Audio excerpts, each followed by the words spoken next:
Hello, everyone. Welcome to the second seminar of the 2021 ROK-US Think Tank Seminar Series titled South Korean Public Opinion on the ROK-US Relations in the Era of Moon-Biden Administration. Korean Public Opinion on the North Korea Issue and the US-Korea Relations after Moon-Biden Summit on May. My name is Alec Chung. I'm a research director at the Jeju Peace Institute, the host institute of this seminar. And I'll be the moderator of today's seminar. And this 2021 ROK-US Think Tank Seminar Series is a project funded by the Ministry of Foreign Affairs of the Republic of Korea.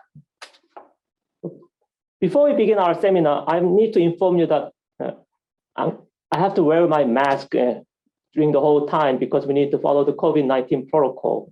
So please excuse me, but if you already got vaccinated or if you are in an isolated room, your office, then that's fine. You can just show your bare face without mask. Yeah, thank you. Okay, moving on. As the title of this seminar implies, today we are going to have discussions regarding the public opinion in South Korea, how South Koreans perceive the South Korea-US relations alliance, whether the US-South Korea alliance should be strengthened, whether the alliance is necessary, what South Koreans think about the amount and share of the defense costs South Korea is paying, etc. We will also particularly discuss how South Koreans view issues related to North Korea, such as the US sanctions on North Korea, declaring the end of the Korean War, and prospects of US-North Korea summit in the near future. Also, we will discuss the South Korean public's view on the outcome of the Moon-Biden administration summit held back in May 2021. But the South Korean public think the Moon administration's biggest achievement was in the summit.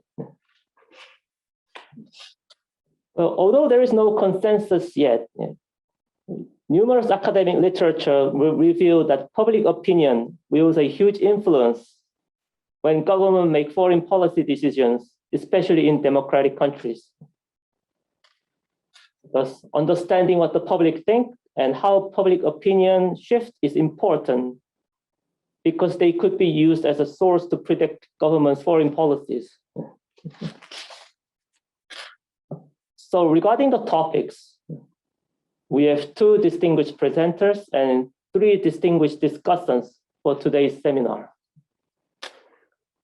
First speaker is research fellow Min Taeeun of the Korea Institute for National Unification.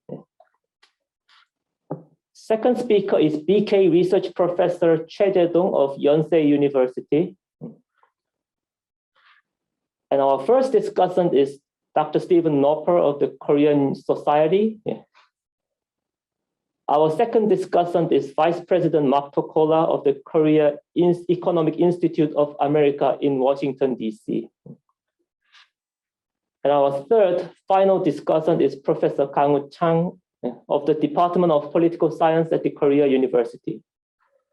Thank you everyone for participating in today's seminar.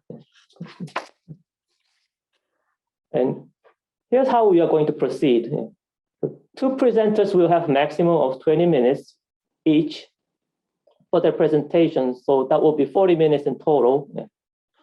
Then after the 2 presentations, 3 discussants will have maximum of 10 minutes each to comment on the presentations.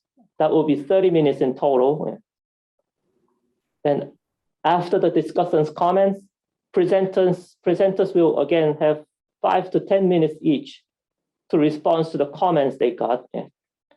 And then if we have some time left, we'll have an open discussion before we wrap up this seminar. And just one more thing before we begin, just please mute your microphone when you are not speaking. Yeah, thank you. Yeah. And make sure you unmute yourself when you start speaking. Yeah, thank you. So without further ado, let's welcome our first presenter, research fellow Min Taeeun. Dr. Min, you have 20 minutes. Yeah, thank you. So I'm going to share my document. I'm Taeeun from Kinu, and before I start, I would like to thank Jeju Peace Institute for arranging this great webinar and inviting me. And today I'm going to discuss the US and Korean attitude toward US and ROK relations. The survey data that I'm using today is Kinu Unification Survey 2021 that I'm working on right now with my colleagues. And actually, Kinu has been conducting various public opinion surveys on Korean attitude toward inter-Korean relations in North Korea and unification and international relations for over about 10 years. The survey data that I'm using today is what is called Kinu Unification Survey 2021, was collected April this year with 1,003 respondents over 18.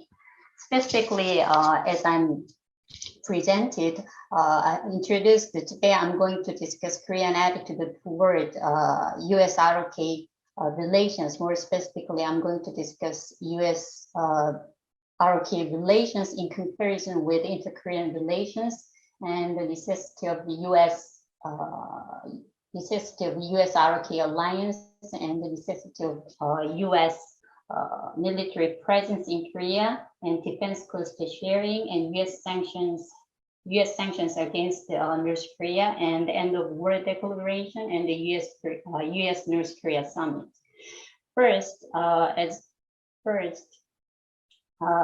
To take a look at the South Koreans' perception on the US ROK relations, as you see here, a large number of Koreans view US ROK alliance as more important than inter-Korean relations. Specifically, you see here in figure 1, 71% of respondents prefer strengthening US ROK alliance rather than improving inter-Korean relations. Actually, this is an increase of about 20 percent point from 2014 survey, as I wrote here. And I think the North Korea's continuing nuclear development test and the China-South Korea conflict over the THAAD deployment 2 years ago and the intensifying the US-China competition that occurred between the two survey period may be the reason for the increase. In other words, these circumstances may have led the South Koreans to think that the strengthening US ROK alliance is more feasible and doable and practical rather than improving inter-Korean relations to secure security. In other words, to guarantee security for South Korea. And as you see here, such a perception change that has occurred across all generations, especially in millennial generations.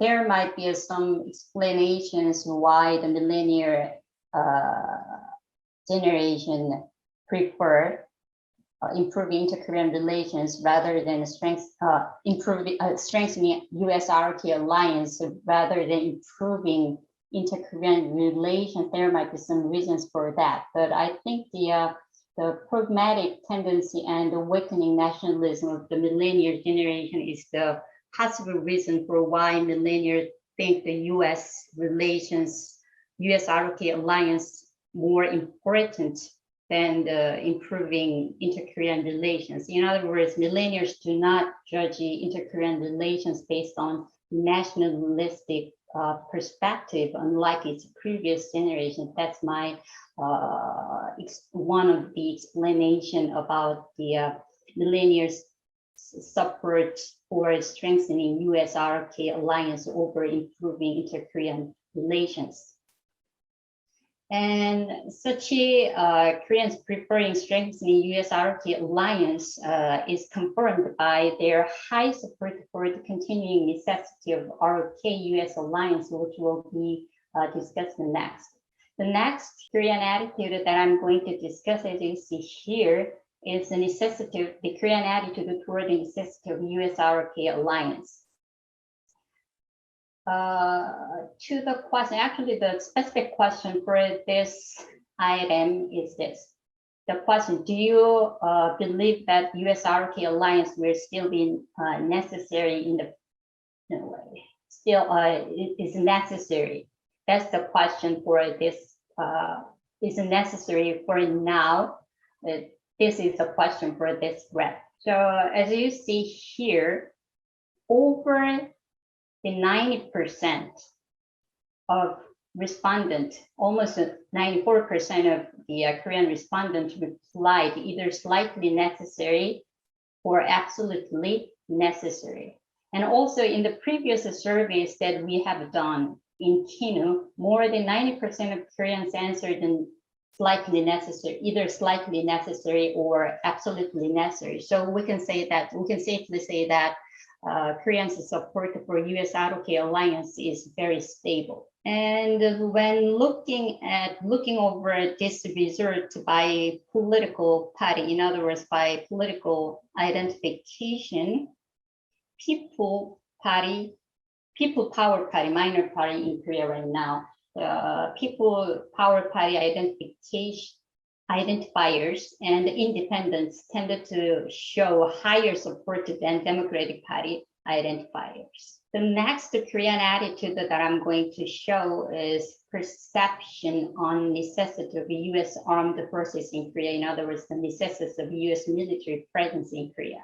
As shown in figure 4, over 90% of the respondents said necessary to the question, do you think that the US armed forces in Korea is needed now? So along with the result of the previous high support rate for the necessity of US-ROK alliance, this result indicates, I think, the South Koreans perceive US-FK as a key element of the current ROK-US alliance. However, what is interesting is only 47.9, about 48% of the respondents replied necessary to the question, do you think the US armed forces in Korea will be needed even after the unification of Korea? So as you see in the table 2, this is about the 43% point lower than 90.3% of respondents who said the US armed forces are necessary now. So such result, I think, imply that the South Koreans stress the necessity of a US military presence in both nationalist and practical terms. In other words, Koreans perceive unification through nationalist lens. That is, we are unified now, then we need to defend ourselves by ourselves and for ourselves. I think that's how the Koreans see and view the unification and the US military presence in Korea. And also this result, I think, indicate that Koreans think paying a huge cost for stationing US troops after unification is not in Korea's real interest. Additionally, I think this result suggests that Koreans perceive the necessity of the US FK from the perspective of security issue to the North Korea rather than the business security. However, in the 2 surveys conducted after the April 2020, the ratio agreeing to the necessity of a US military presence after unification has increased across all generations. So I think the stronger US global leadership after Biden's inauguration and intensifying US China conflict and the straining inter-Korean relations may have stimulated Koreans' sense of security crisis, which in turn may have strengthened their perception for the necessity of the US military in the future. The next Korean attitude that I'm going to discuss is defense cost sharing. Our survey showed that almost 75% of Koreans think Korea's paid much defense cost sharing. And as a matter of fact, no person responded that the South Korea pays too little. So such an evaluation on the defense cost sharing turned out similar regardless of party identification and cohort. But what is interesting is distribution of millennial generation's responses on the evaluation of defense cost sharing is the most similar to that of war generation. So as you see here, the millennials ratio pays too much is comparatively low like war generation. And the fifth attitude that I'm going to look at is the Koreans' attitude toward the US sanctions against North Korea. Regarding the US sanctions, it turned out that many Koreans hold a reserved perception. 46% of the South Koreans choose neutral. The percentage of neutral, that is reservation, is very high, as of 46%. And such reserved attitude seems to be transferred to the prospect on Biden administration's sanction against North Korea. To the question, how do you think the US Biden administration should impose economic sanctions on North Korea? The percentage of responses that economic sanction against North Korea should remain at the current level is strongly high at 44.7%. In other words, about the 45% of Korean answered that the Biden administration should maintain the current level of sanctions. So, if we look at this result by the party identification, you see here, I didn't have the table here. So and the percentage of the Democratic supporters is significantly higher in the response who said most elevator. In other words, the party identification Democratic Party identifiers, the majority party identifiers answered must elevate at significantly higher ratio as shown in table 5. So I think this result suggests that if the South Korean government pushes the US to ease the sanction against North Korea, the conflict may arise among the people depending on the supporting party. However, the 46% of the Korean public want to maintain the status quo. So this suggests, I think, the Korean government should come up with measures to ease the sanctions against North Korea that will draw support from those who want to maintain status quo. And the sixth attitude that I'm going to look at is end of war declaration. In case of end of war declaration, as you see here, according to our survey, the absolute majority of Koreans, more specifically 73% of Koreans wish the US to officially declare an end to the Korean War. And it turned out that such a wishes does not have any characteristic differences by party identification and cohort. Particularly, the millennial generation, along with the war generation, wish the South Korean government to persuade the US government for a declaration of end to the Korean War at higher ratio. In other words, as shown in the table 6, along with the war generations, the millennial generation wishes end of war declaration at a highest ratio, as you see here. So we can say that in many aspects, the millennial attitude toward the US and North Korea and the North Korean policy are quite similar to those of the world generation. And lastly, I'm going to look at the US DPRK summit. For the US DPRK summit, as you see here in the graph, it turned out that 69% of Koreans have a positive prospect. However, the majority of here, right here, the without conditions, we should help US North Korea summit, and 49.6%, almost 50% of respondents answer that we should resume if it makes some substantial progress on the nuclearization. It means that North Korea, it signifies North Korea.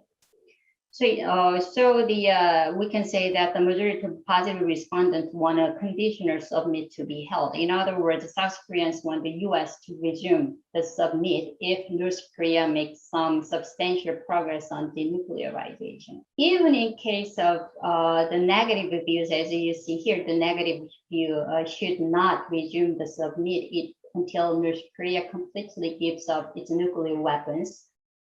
Even in case of the negative views, about 26%, right here, as you see, 25.6, 26% answered that the US should not resume until the North Korea completely give up its nuclear weapons. So these results indicate, I believe, the most South Koreans perceive solving nuclear issues as the prerequisite to the US DPRK summit. Particularly, millennial generation and the world generation oppose to resuming the summit before North Korea completely giving up its nuclear weapons comparatively at higher ratio. So as I've written here, I think the world generation's strong sense of crisis and the threat from North Korea, from the North Korean nuclear weapons generated from their war experience seems to lead them to support conditional summit strongly. However, in case of the millennial generation, I think the millennial generation, they are those who are the most skeptical about the North Korea giving up nuclear weapons, according to our survey. So in case of the millennial generation who are the most skeptical about the North Korea giving up nuclear weapons, I think it's a pragmatic perspective is the cause for their support for a conditional submit. In other words, they are very likely think that the holding a US DPRK summit without substantial or visible outcomes, it just entails too much cost, like a time or diplomatic powers. So I think these results indicate two things. First, unless there is some progress on the North Korea's effort to denuclearize itself, the South Korean government should be very wary of putting excessive effort to hold the US DPRK summit, because it can create a negative response from many South Koreans. And also, these results indicate that the fact that the South Koreans support conditional summit at higher ratios suggests that a large number of Koreans are very likely to positively evaluate the Biden government's cautious bottom-up approach to North Korea based on the practical result.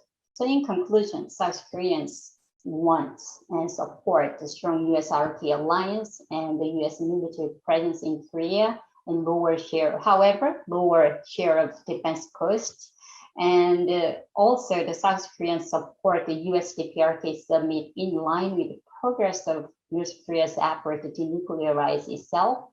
And South Koreans also want the maintenance of the current US sanctions against North Korea. And lastly, the South Koreans support the US declaration of an end to the Korean War. And adding to this conclusion, the last conclusion, I would like to mention that according to our survey, 67% of Koreans want ROK government to signed the peace treaty on the Korean Peninsula. And also our survey shows that the 68% of the Koreans want the agreements between the two Koreas to be continued regardless of government changes. So when combining these results, I would like to conclude that the Koreans support the strong US-ROK alliances or relations ultimately for the improvement of the two Koreans' relations and for the peace on the Korean Peninsula. Thank you. Yeah, thank you very much, Dr. Min, for your wonderful presentation. Yeah. And let's welcome our second presenter, Professor Choi Jaedong of the Yonsei University. Yeah. The title of the presentation is Politics May Not Stop at the Water's Edge, Diverging Public Perspectives on the Korea-US Summit Outcomes. Professor Choi, you have 20 minutes. Thank you. Okay. Hello, my name is Jaedong Choi. I'm a research professor in political science department at Yonsei University. I also thank Jeju Institute for organizing this great webinar. Today, I'm going to talk about polarized public perspectives on the outcome of Moon-Biden summit. In this presentation, I primarily argue that while there have been fruitful outcomes, Korean people show different opinion depending on their partisan alignment. That's why I named the title like that. Politics may not stop at the water's edge. For the presentation, I'm using two survey data produced by different media companies. One is All My News data and the other is Asia Business Daily. Unfortunately, however, I was not able to access to the individual level data, but only to summary table. For this reason, I can't conduct in-depth analysis, but briefly report what people think about the outcomes of the summit. Before moving to the survey results, I wanted to briefly mention some important factors that influence political attitudes and behaviors in the context of Korean politics. First, regionalism. Regionalism indicates the rivalry between Gyeongsang province and the Jeolla province. There are two possible reasons for the competition. Number one is historically there has been systematic discrimination against a specific region. And the second one is voters in all the areas were mobilized for political purposes by well-known politicians such as Kim Yong-sam and Kim Dae-jung. The power of regionalism as a political cleavage has weakened a lot, but it still works, often overlaps or interact with emerging political cleavages, including ideology and generation. Second, ideology and generation. We do not have class-based left-right division and conflict in Korea. In Korea context, an important factor which divides liberals and conservatives is North Korea issue, exactly saying attitude toward North Korea. Generally speaking, liberals are more likely to be dovish on North Korea, while conservatives are hawkish. Korea-US alliance is highly associated with the North Korea issue. Therefore, public attitudes toward the alliance are different depending on individual ideology. These days, one of the most important political issues is deepening political polarization. Yes, we can see a big chasm between GOPs and Democrats in the United States, but same here, likewise. Not to mention political issues. Political issues are often to be politicized, including government responses to COVID-19, such as wearing masks, vaccination, to name a few. For these reasons, I raised the following question: how does political polarization affect public evaluations on the outcomes of the Moon-Biden summit? As mentioned before, I used two media company survey data conducted at the end of May after the summit. Number one, All My News Real Mirror survey data. Basically, the survey raised a simple question in 4 scale. How much do you like the outcome? It shows over the half of the respondents, 56.6, mentioned, the government did pretty well. On the other hand, around 30% of the respondents showed negative feeling toward the summit. However, if we look into the data by region, we can find some big difference in their feeling toward the meeting outcome. Jeolla ranked the top, Gyeongsang ranked the bottom. It makes sense because Jeolla province highly support President Moon and ruling Democratic Party. However, voters in Gyeongsang province support the main opposition party, People Power Party. Also, as can be seen, partisan attachment affects attitudes toward the summit outcomes. Democrat supporters are highly favorable to the outcome, 94%, but People Party supporters are not, less than 30%. Next survey, Asia Business Daily, Winji Korea. The survey raised more specific questions. The survey offered the respondents a list of answer options, as can be seen. It shows security issues, things like lifting missile restrictions and reaffirming ROK-US alliance are more welcomed by respondents rather than economic and health cooperation. Also, about 24% of the respondents have negative feeling toward the summit outcome. If we see the preference distribution by region, we may find some interesting pattern from here. Health cooperation is the most preferable outcome for respondent in Jeolla area, around 30%. Also, people in Seoul metropolitan area, Seoul and Gyeonggi, Incheon, as well as Gyeongsang province, including PK and TK, they do not seem to be satisfied with the economic outcome, the yellow one, less than 10%, you can see. Also, I don't know why, but over 30% of Seoul respondents seem to see the summit is unfulfilled. Yeah. For the influence of the partisanship, as expected, the supporters of People Power Party, the major opposition party, are less likely to evaluate the outcome positively. Yeah, 41 see there's no tangible outcome. However, ruling Democratic Party supporters seem to be satisfied with health and economic cooperation compared to other party supporters. So the gray one is a vaccine partnership, and the red one is reaffirming.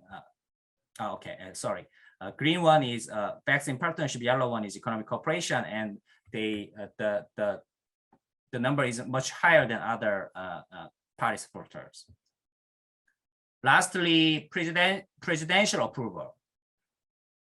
Respondents with a negative feeling are less likely to support the outcome of the summit. Supporters of President Moon seem to acclaim abolishing missile restrictions and vaccine partnership. So lastly, I wanted to make some policy suggestions for Minister of Foreign Affairs. Number one is, according to the data, security matters for Koreans, so does Korea-US alliance. For this reason, I think reaffirming or strengthening Korea-US alliance ahead of any other individual issue in bilateral talks or some summit or whatever may increase to get some general support from the people in this politically polarized era. And I think Koreans does not seem to struggle to choose between the United States and China. Domestic politics makes that Korea seem to be the weakest link among US allies. However, if you see other data from things like Pew data, basically the survey surveyed views of United States and China. Korea ranked the top. 77% of Koreans see United States favorable. And another survey conducted by domestic media company, it's about a feeling thermometer toward the United States and China. You can see big difference from here. All the generation from the 20s to 60s and from liberals to conservatives, they have a positive feeling toward the United States. On the other hand, all the generations have a negative feelings toward China. Especially interesting is 20, the younger generation, they have the least positive feeling toward China. That's very interesting. So I think by spreading this kind of public opinion in Korea, Korean government may diminish some kind of the weakest link concern among Washingtonians. Yeah, that's it. Thank you for listening. Thank you very much, Professor Choi, for your presentation. So let's move on to the discussions here. So first, Dr. Stephen Noerper of the Korea Society. You have 10 minutes to comment on the presentation. Thank you very much. Thank you very much. My name is Stephen Noerper. I am Senior Director for Policy at the Korea Society for 12 years now, and I am a professor at Columbia University as well, and a senior advisor to the United Nations for the program to support cooperation in Northeast Asia, which tends to focus on Korean affairs. It's a delight to be with you. Thanks to the Jeju Institute and the Jeju Forum Secretariat, to Dr. Taeeun Min for a very fine presentation and really very nice research, which I found very thought-provoking. And on the logistics and administrative side, to Hae-young Lim and to Yun-ho Kim for the kind invitation forward in facilitating my presence today. I had a number of thoughts that I will try to present to you here in this compact time. First of all, I think that I should lead by congratulating Dr. Taeeun Min on a very fine set of data. I found it very interesting, very stimulating. I like very much process that you've employed. And just to kick it off, the idea that you're bringing in trend lines on things like perceptions on inter-Korean relations and on the alliance, because too often I think in our field, as a political scientist, I have found that people tend to segregate those types of things. And I think that's really to the detriment of understanding a more holistic, more complex nature of the set of perceptions around these issues. Also, as the processes have changed on the peninsula, I think understanding the interplay, the interrelationship of things like inter-Korean relations and alliance sustainability management and upgrade is extremely, extremely important. And not just for Koreans, but for Americans as well, because there are many of the priorities that are set among both progressive and conservative Korean administrations that lend themselves toward that goal of integration and eventual unification. So thank you for that. I had a few other thoughts by way of that, and that is that in essence, I think that secondly, all dynamics seem to be really in a positive category. I'm quite impressed that so much of this has come out and has confirmed things like the Pew data that was just presented and that most of us are familiar with. But I think what you've done here is really break it down, and it's quite remarkable to underscore the idea of such strong support, one, for the alliance and alliance value, two, for the end of war statement. And I think that that's only a natural inclination, and that's something that younger perspectives in supporting will carry through as we look to our next generation of leadership. And lastly, the symmetry aspect, because I think that is only natural as well, as we've seen some progress as recently as 2018. But really, as we've seen a fundamental shift in the process, whereas we had a couple of decades of failure of Washington and Pyongyang sort of going it alone or striking first at that symmetry, but really the success that was yielded in 2018 coming from Seoul. Really, it's all roads leading through Seoul. And so I think that's been a fundamental shift that's probably conditioning attitudes as well. So in sum, I think a lot of this makes absolutely perfect sense for where we should be by way of sentiments towards integration and sentiments towards the evolving security situation around the Korean Peninsula. And I'll say a bit more on that relative to China in a second. I did want to flag, this idea of necessity. I think it's an interesting choice of words. I think it can be defined in different ways, as you've indicated. Necessity for a security guarantor. Well, that's still the underlying raison d'etre, but it's certainly much less of the case as Korea has developed its own autonomous capabilities, as it's modernized. And I mean that not just in terms of a military sense, but really in terms of the tremendous success that Korea has enjoyed on diplomatic, economic, and cultural fronts, right? That has elevated the nation. And so necessity and the vision of that, I think, is interesting.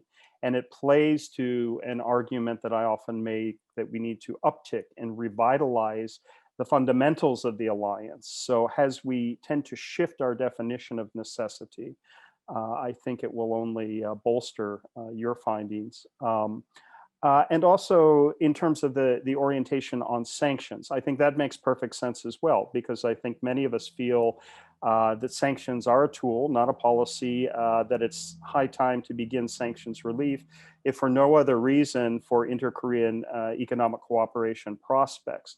And that tends to be the sentiment, I think, in the international arena. And so that's mirrored by, I think, your relatively strong findings on sanctions issues among Korean public. Lastly, let me turn to the idea of China, really the elephant in the room. And I think the observation was just made as well that, look, it's not really a matter of choosing the United States or China, right? I think there's a 70-year history with the United States that has shown a certain durability. And as long as that relationship can manifest itself through updating, through upticking, through revitalizing the fundamentals on all different fronts beyond the including but beyond the security relationship, that is in the interest of the Korean people, at least in the timeline that we're looking at here, at the end of the teens and the early 20s in the 21st century. China, on the other hand, I think really is a striking contrast. I am not an anti-China person. I've never understood the hawkish mentality among a small minority that is influential in Washington on China. I've always been a pro-engagement person.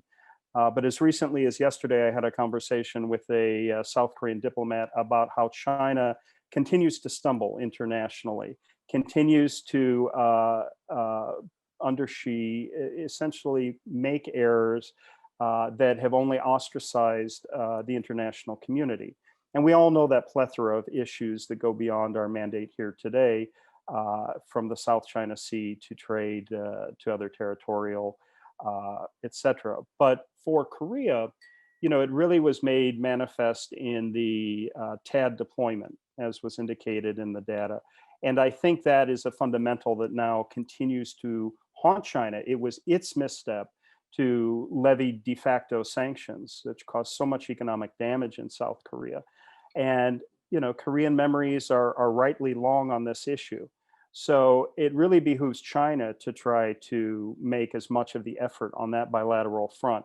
But I think it is in some ways falsely stated by a lot of analysts that there is essentially a trade-off or essentially a pendulum for Korea between the two.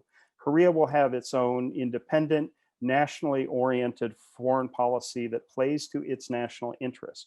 And for the time being and for the foreseeable future, I'm happy that that includes a strong US-South Korea relationship.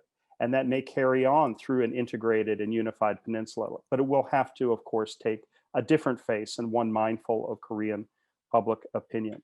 And so in closing, let me just underscore that point that your research findings, Dr. Min, I think really are augur for a lot of effort to continue to underscore to our publics, Korean and American, the importance of the alliance, what it means, and where our relationships are evolving on business fronts, on alternative energy, whether we're talking about electric vehicles, hydrogen, or other green technology, certainly information technology, vaccine cooperation and diplomacy and development, the cultural front, which is now very interpenetrated, and certainly the success of Korea from film to K-pop to other fronts has captured American and global attention and admiration. So as we continue to define the relationship as the alliance, as the military alliance, but as so much more, that your research really gives us good pause and really gives us courage to continue that. So thank you very much for that. And you have all my scholarly admiration from both the Korea Society and Columbia for, I'm sure, what was a lot of very diligent and hard work to come up with such interesting findings. Thank you. Yeah, thank you very much, Dr. Noerper. Yeah. And moving on to our second discussion, yeah. Vice President Mark Tokola, you have 10 minutes to comment on the presentation. Yeah. Thank you very much. Yeah. Okay, well, thank you for inviting me to be with you. It's a privilege to be asked to comment on Professor Choi Jaedong's very interesting report on public attitudes towards the Moon-Biden summit.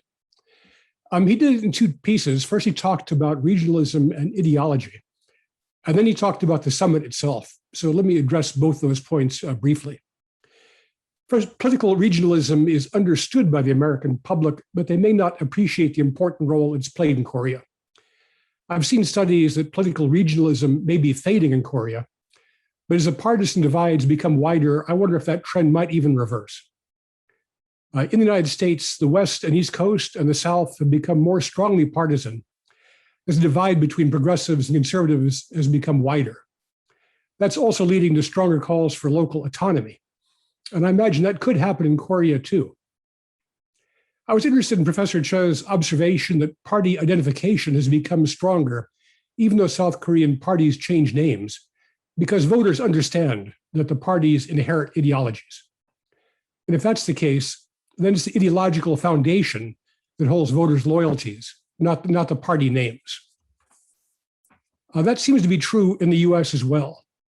Our two-party system is old and entrenched, but as the two parties have shifted their identity, voters have identified with the one that they believe fits their ideology. So while the Democratic Party in the US used to be the blue-collar common man's party, and the Republicans were seen as being the party of the bankers and businessmen, that is reversed. The Republicans now appear to be the populist party in the US, while educated elites are generally Democrats. So voters follow ideologies, not the parties traditionally. That leads to a very interesting question that Professor Choi raised that needs further exploration regarding whether there are inherent ideological bases in our two countries that the parties have had to accommodate. So how well do the parties accommodate the public's ideologies? And are those underlying ideologies themselves changing in Korea and the United States? So now onto the summit polling. I have to say that the first thing that struck me was how sophisticated the polling is. It assumes the public in Korea is familiar not only with alliance issues, but strategy towards China, economic cooperation, and even lifting the revised missile guidelines. That assumes a lot of public knowledge, and I don't doubt that's true. In the United States, frankly, I'm not sure what percentage of the American population is even aware that a Moon-Biden summit took place. I'm guessing it's small.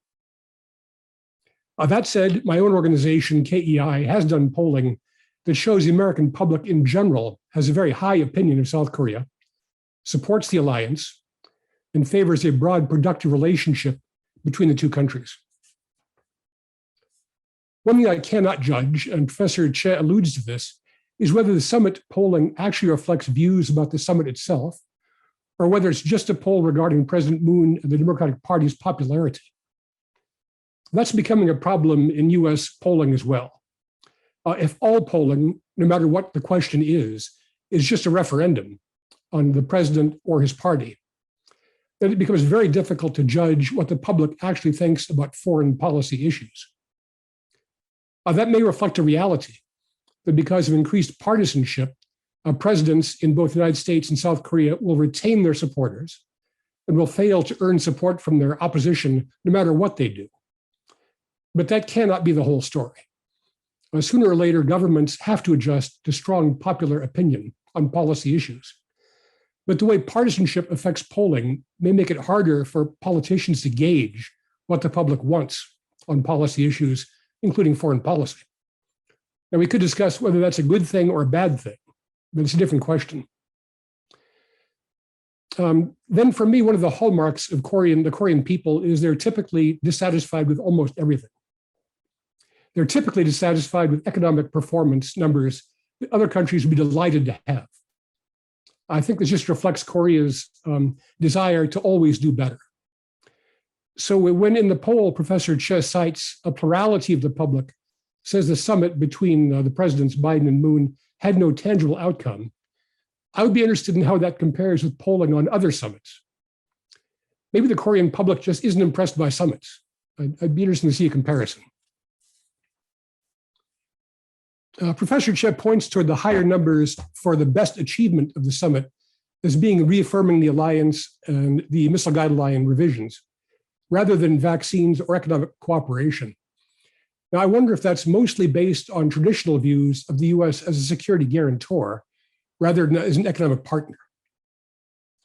Separately, I saw an institute poll that showed that 65% of the South Korean public believes the United States and South Korea should focus their partnership on promoting democracy, universal values, and human rights. 65% say that should be the focus. 25% of the public thought the focus should be on dealing with North Korean threat. So maybe it depends what questions being asked, how you gauge the public's reaction.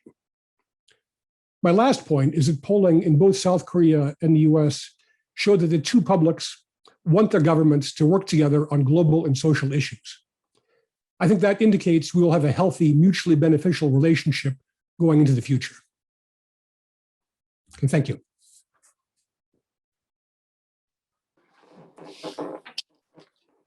Thank you very much, Vice President Tokola. Yeah. And now our final third discussion, Professor Kang Chang of the Korea University. Professor Kang, you have 10 minutes. Thank you. Hello, everyone. My name is Kang, and I'm a professor at the Korea University. And I work on public opinion and election, and also US and South Korea. And yes, and I'm also thankful to Jeju Institutes for this wonderful opportunity to attend this interesting meeting on the US-South Korea alliances. Unfortunately, some of you all, previous discussants and that presentation took already some of my thunders that I prepared for this discussion, but please understand that some of the contents are overlapped with previous presentation discussion. And briefly summarizing the two presentations provided by Dr. Min and Dr. Choi, I think that Dr. Min effectively demonstrated that there are strong support, support for the strong US-ROK relations, alliances, sometimes even over the North Korean relations. The South Korean put greater importance over the US-ROK alliances over North Korean South Korean, North Korean relations.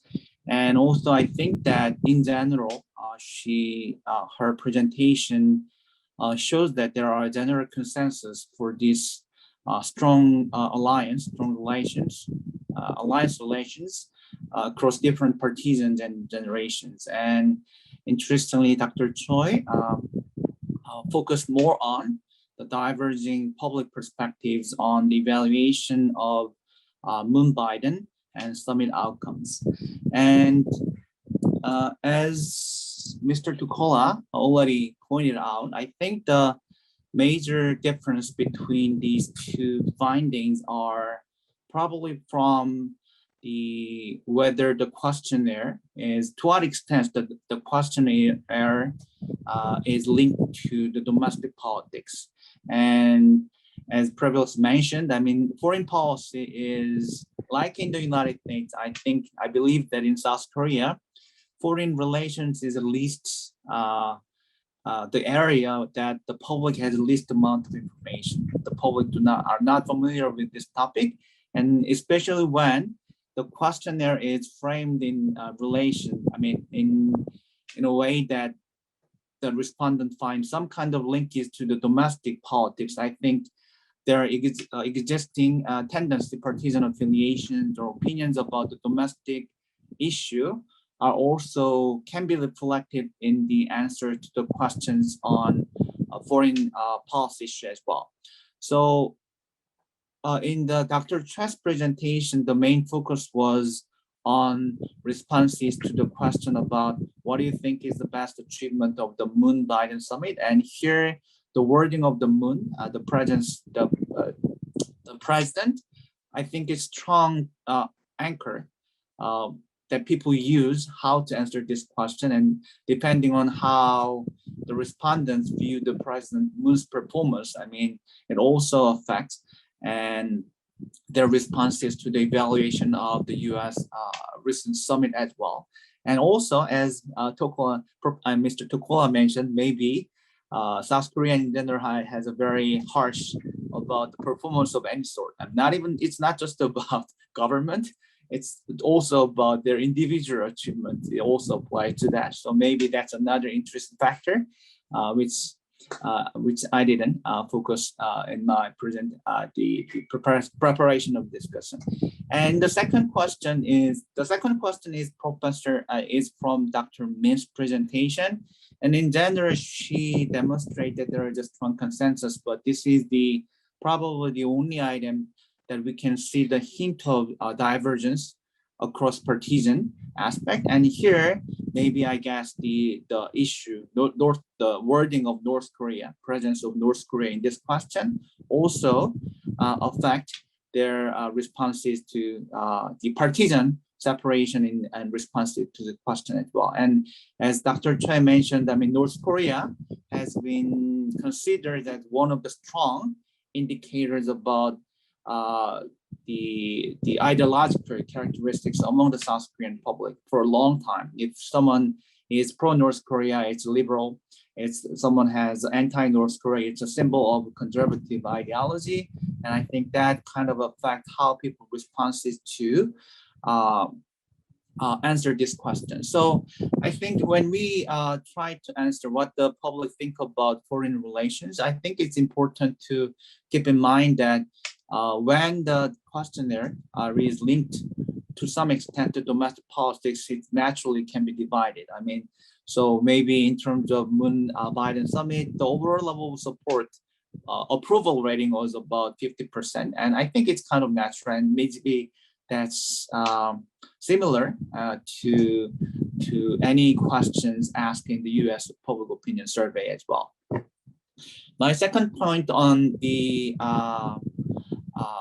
presentation is how to understand the MG generations. I mean, the Dr. Min focused on millennial, but I think it can be expanded to the MG as well. MG is more inclusive, including the younger than the millennial generation.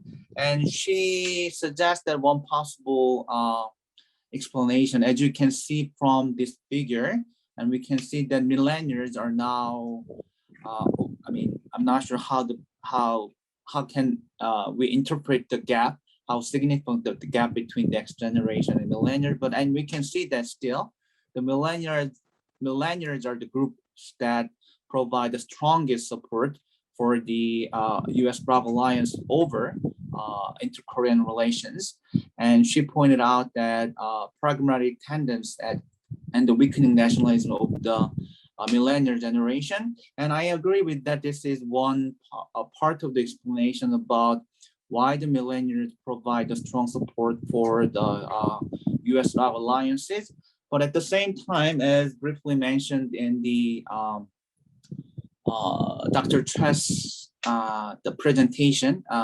So this is from the same source that he used to explain about how South Korean people think about the emotional or the sentimental aspect towards China, and it's from the same source, but this is a nice contrast to the questionnaires that Dr. Min used, in the sense that what Dr. Min is covers kind of a more rationalistic. I mean, it's about what's the benefit, what kind of utilities are, what kind of advantages or relation like benefits would affect in this in answering this question. And these thermometer ratings are simply about how we feel about other countries, including the US, China, Japan, and North Korea. And over the time period between 2004 and 2021, so about almost 2 decades. And you can see that throughout this whole period, US was always ranked top in these thermometer ratings. I mean, sometimes it's in the mid 50s and it reaches to the 70s, 73 in 2016. And after 2018, it still remains stable at the mid 50s, but you can see that US is always the top ranked country in terms of thermometer ratings by the South Korean public. And another interesting thing, findings that I can see from this figure is that it's the first plot is for the roughly for the period before the Moon administration, and the second the plot on the right is the figure for the after the Moon administration. And you can see that while the US is always ranked at the top, the rank of other countries are significantly changed. I mean, in the first plot, China was almost always remained at the second favored countries. But you can see that on the right, I mean, the thermometer ratings for the China significantly dropped. And in terms of North Korea, it was usually the lowest ranked in the first plot, and it's in the second plot, it ranked second highest in the beginning of the Moon administration. But you can see it's also significant drop as well.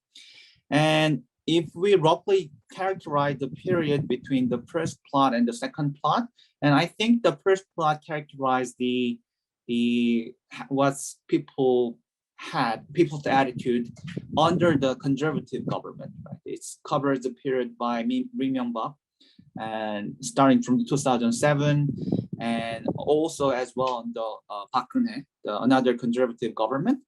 And interestingly, while the Moon administration is often considers taking pro-China policy attitude, or at least people think that way, what's happening is that people were more favorable to China under the conservative government, and under the liberal government, under the Moon government, the South Korean attitude towards China become much worsened, even under the compared to the conservative government. I think it's very interesting findings how people how the ideology of government has affected people, how people think about China.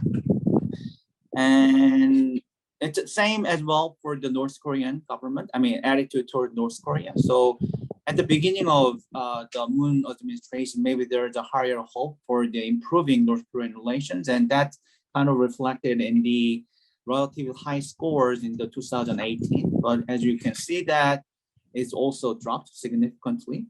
And so in 2021 May, all three countries, North Korea, China, and Japan, the thermometer ratings are pretty low, about 28. And while US is still stayed most favorable, remained as the most favorable countries among the South Korean public. And in terms of, I think Dr. Choi already showed this picture. So it tried to dissect how differentiate who hates the China among the South Korean public. And we can see that there is no partisan differences, right? Whether you are Democratic Party supporters or the People Power Party supporters, or whether you're liberal or conservative, there is a very low level of support. I mean, the thermometer rating for China. And what's interesting to me is that there is, it's all mentioned when we differentiate by age group, it is the 20s, right? Not just the older generations, but the younger generations who least likely the China.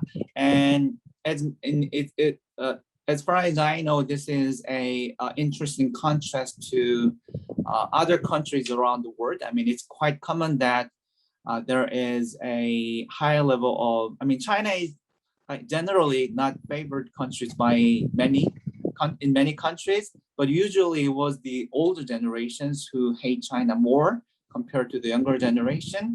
And it's kind of unique phenomena in South Korea that younger generations hate China more than the older generations.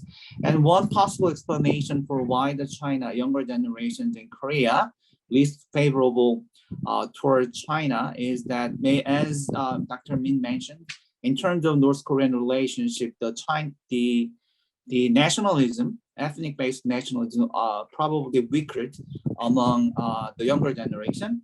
But at the same time, another characteristics of younger generation in South Korea is that they highly value the fairness or the justice or even the democratic values as well. So when they, because of their higher emphasis on these kind of values aspect, excuse me. So from this perspective, China is kind of not favor. I mean, it's not a what they implement in not only in the international relations but also within their domestic politics. I mean, China is not seen as a fair country and kind of inconsistent with the democratic values that the younger generations think important. And I think it's kind of a important consideration that younger generation has, and that this might affect the especially lower ratings of China among these younger generations. And having said that, the final topic I want to talk about is that what are the future relations, as interestingly, as mentioned in Dr. Min's presentation. So the current evaluation of the ROK-US alliance is highly hinges on its need for maintaining peace and reunification in Korean Peninsula. But I think I'm not sure how far the reunification, how soon we can be reunified, but I think it's time to think about what are the U.S. relationship, ROK-US alliance should look like, hypothetically, if there is a reunification is made. I mean, currently there is, I cannot think of any like a tangible future, I mean, concrete future about afterward.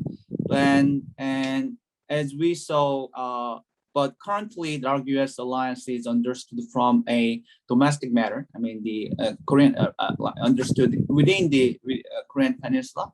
But I think it's time to think about in terms of regional security. And in that sense, maybe the younger generation, the public attitude toward China and Japan within Korea and public attitude in China and Japan in the United States are quite different, right? So especially toward the Japan, the US are highly favorable toward the Japan in contrast to China. On the other hand, in South Korea, South Korean public hate China and Japan as well. So maybe that's another challenge that these future alliance is, when we think of the alliance as a way to improve the regional security that the South Korean government and maybe the US government also have to deal with. So yeah, that's it for, I think I spent more than 10 minutes, but that's it for my discussion. Thank you. Yeah, thank you very much. And now back to our presenters. Dr. Min, will you give your answers to Dr. Noerper or Dr. Kang's comments, or if you want to add something more to your presentation, now's the time. Yeah, thank you very much. Yeah.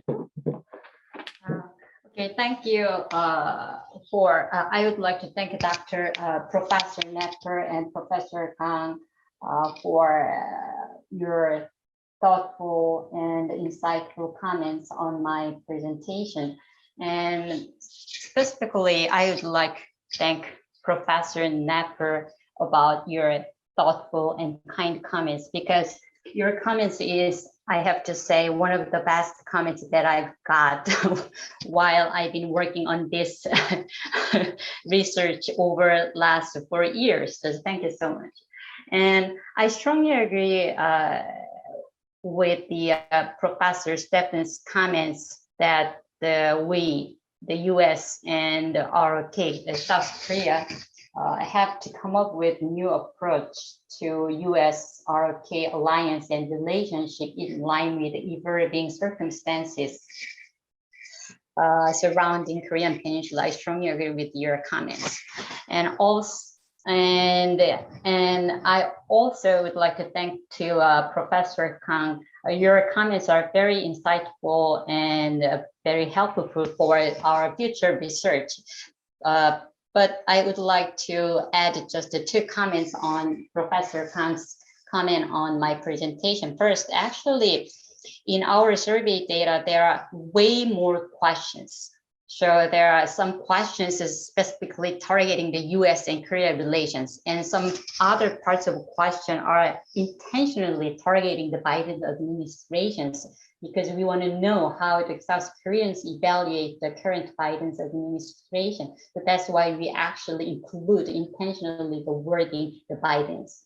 So I know that the Biden, the word can play a role, some kind of as a partisan cue for South Koreans evaluating the US. But as far as I know, the many Koreans do not know the Biden's is a Democratic president, in fact. And also I would like to make it clear on the outcomes that I presented today. I don't want to get people, I don't want people to get my results wrong. First, today I actually presented 6 Korean attitudes towards the United States and the Korea-US relations. Among 6 attitudes, 4 attitudes, I found no significant differences by the party identification. However, as I presented, the Koreans have different attitudes toward the US ROK summit and the United States sanction against North Korea. So that means that Koreans actually are very sensitive when the word North Korea is involved or invoked. So I want to make the point. And also I'd like to mention that I strongly agree with the Professor Kang's comment on that the Koreans' attitude toward surrounding countries like Japan and China are very much influenced by partisan cues. However, their attitude toward the surrounding countries like China and Japan, as far as I know, are also very influenced by the ongoing event or political or international issues. For example, you actually did not mention the Korean attitude toward China and Japan in 2017. Actually, 2017, according to our Kino survey, the Koreans' attitude toward China is a lot worse than their attitude towards Japan because of the data issues. That means Koreans' attitude toward the surrounding countries are pretty much influenced by international circumstances or issues at the moment of the survey. So the partisan cue, yes, plays an important role. However, in some cases, the surrounding issues or circumstances also play a very important role in deciding or shaping Korean attitude toward the surrounding countries. And thank you very much. Thank you. Thank you very much, Dr. Min, for your comments. And now, Professor Choi, could you give us your answers, or can you comment on Vice President Tokola or Professor Kang's comments? Yeah, thank you very much. Thank you. I also thank you for your feedback and comments, Vice President Tokola and Professor Kang. Basically, I totally agree with Mr. Tokola. Many factors, including framing question, wording in a certain way, or partisan affiliation, significantly influence respondents' answer in surveys. Actually, every survey suffers from those kind of problems and issues. As mentioned, because I was not able to access to the individual level data, I couldn't give a more detailed explanation for the survey outcome. For Professor Kang's comment, actually, I have a question for to all of the participants for this webinar. According to Shisa-in data, Professor Kang cited, primary reason for China hate comes from fine dust problem and thought issue, things like that. However, if we see back in early 20s, anti-Americanism was pretty higher at that time. And the reason for that was Hyosan Misun accident, as you know. So basically, sentiment toward the neighboring countries fluctuate a lot. So I was wondering if the problem like fine dust have resolved, the sentiment towards China can be changed. So I want to discuss this question with the floor members. Thank you. Thank you very much, Professor Choi, for raising a very interesting question.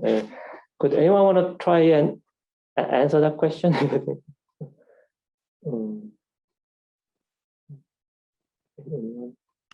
Well, I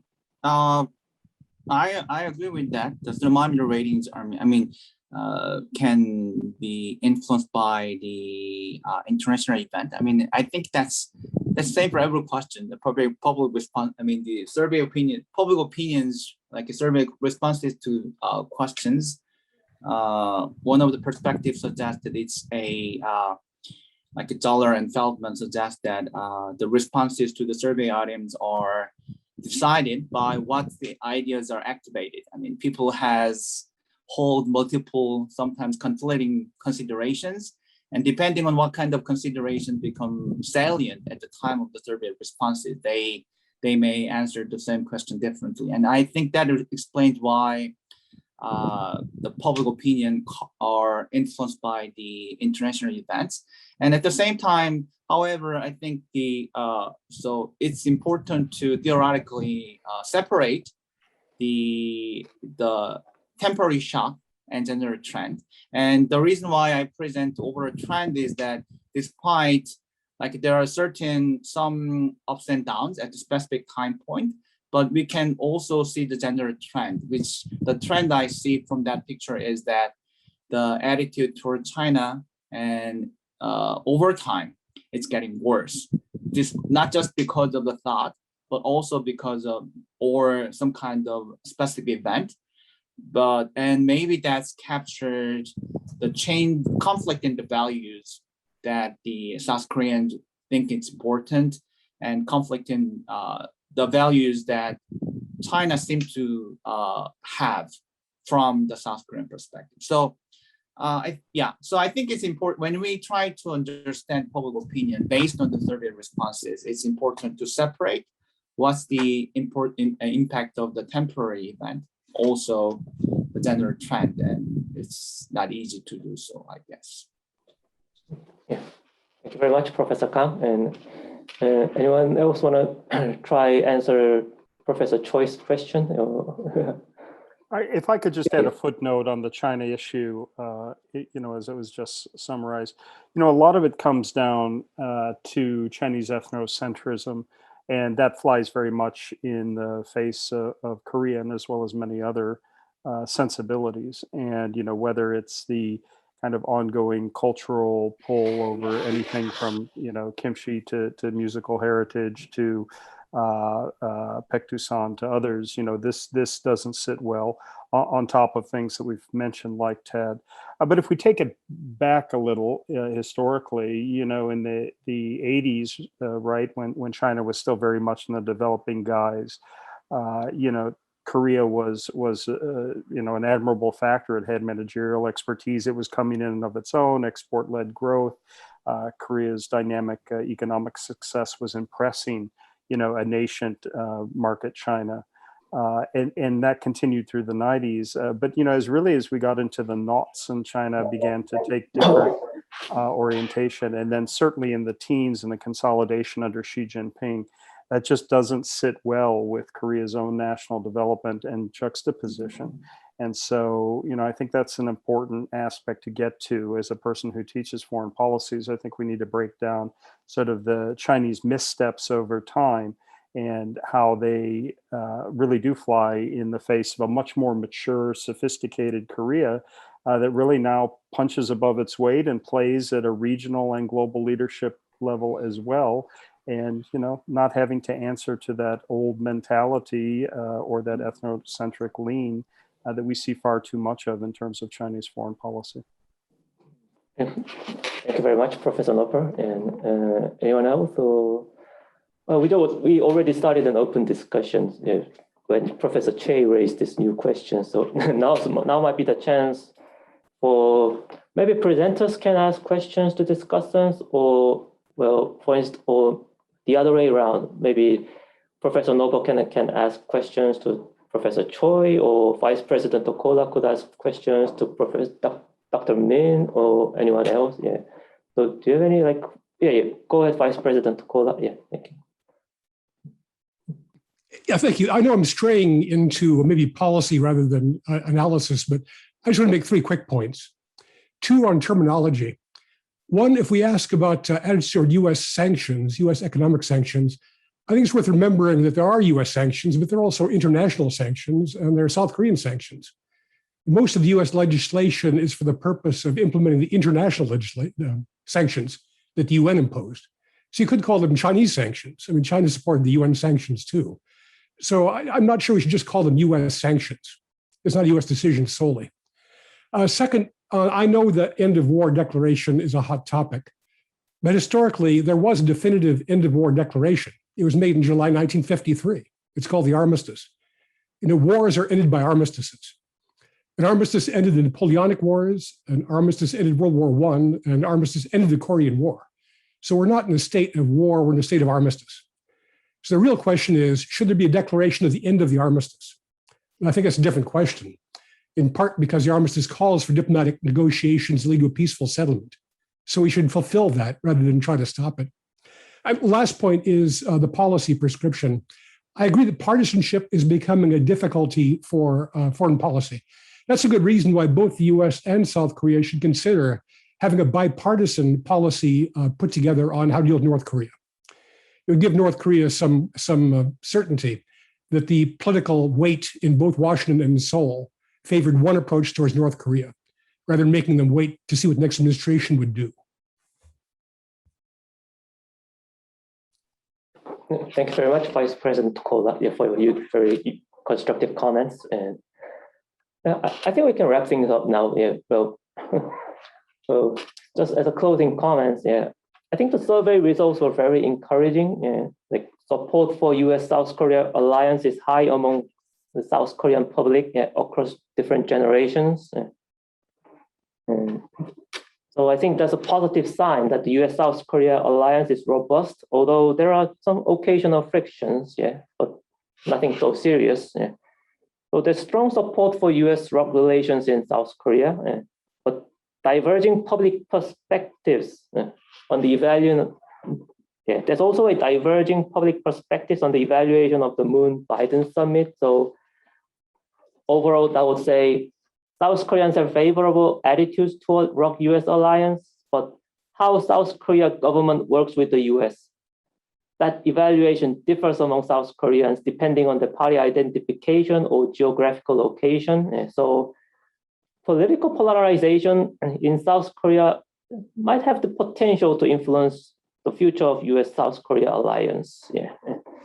And personally, what was interesting to me was Dr. Min showed the result that less than half of the South Koreans said the presence of US troops won't be necessary after the unification of the two Koreas. So whether the US-South Korea alliance will weaken after the unification of the two Koreas, that's like one thing I'm a bit concerned, whether the US-South Korea relations will remain robust even after the unification.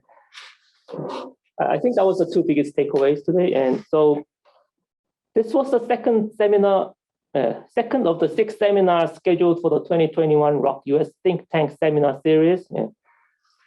Thank you. I would like to say thank you to our distinguished participants. We were able to have high quality, constructive discussions regarding the South Korean public's opinion on the ROK-US alliance. So I thank you all, and good evening and good night to Dr. Noerper and Vice President Mark Tokola.